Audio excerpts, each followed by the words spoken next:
Those of you who are interested enough to watch my videos know that Genesis 1:1 reads, "In the beginning, God created the heavens and the earth." In Hebrew, Reshit bara Elohim et ha-shamayim ve'et ha'aretz.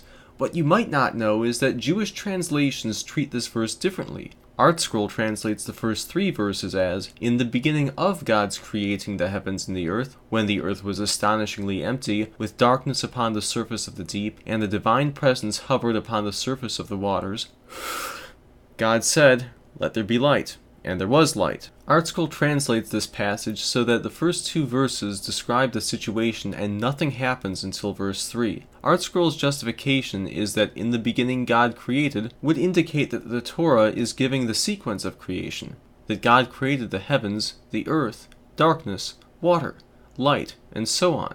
However, Rashi and Ibn Ezra maintain that this verse cannot be chronological. Rashi argues that we cannot translate Reshit as beginning simpliciter, since it always means beginning of.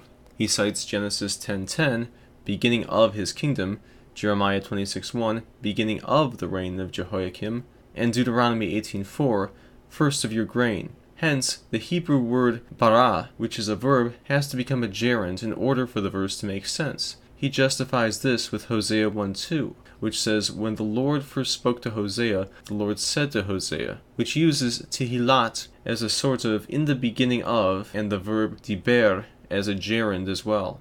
Rashi admits that "in the beginning God created" is not a forced interpretation of the Hebrew. He just rejects it because he believes that such an interpretation would suggest that God created the earth before he created the water. And to Rashi, this is unacceptable. Chagiga 12a of the Talmud says that the water preceded the earth because the heavens were created from fire and water. I think you can see already, Rashi is letting rabbinic tradition mess with his interpretation of the verse. This is one problem with the rabbis. They know the verses in their original Hebrew and what the Hebrew means, but sometimes they derive their interpretations independently of what the words are actually saying. Like some of the modern scholars, Rashi denies the prima facie reading and places verse 1 as a subordinate clause modifying verse 2. Klaus Westermann, one of the leading Old Testament scholars of the 20th century, who specialized in Genesis, disagrees with Rashi. Westermann notes that there is no evidence that Reshit cannot be used in the absolute sense, as Reshit is used to denote an absolute beginning in Isaiah 46:10, so it can mean "in the beginning" or "in the beginning of," depending on the context. While Hosea 1:2 does use the same structure as a subordinate clause, this verse is atypical. The normal construct for circumstantial ideas is the infinite construct, as is used in Genesis 5:1. Hence, Hosea is the exception and not the rule. Also, our oldest textual witnesses of Genesis 1:1, which are the Masoretic punctuation, the oldest translations, and the New Testament,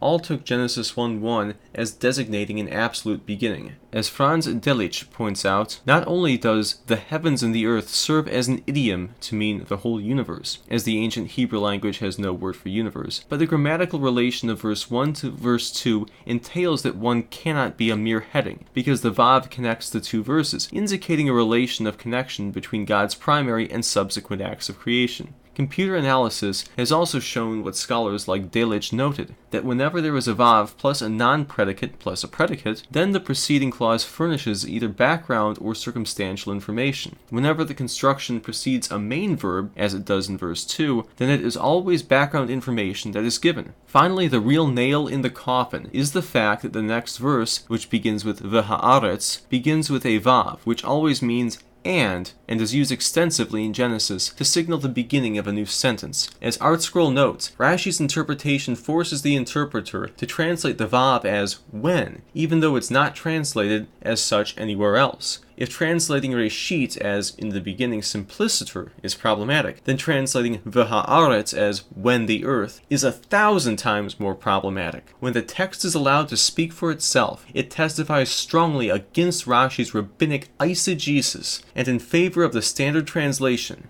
"In the beginning, God created the heavens and the earth." Shalom Aleichem.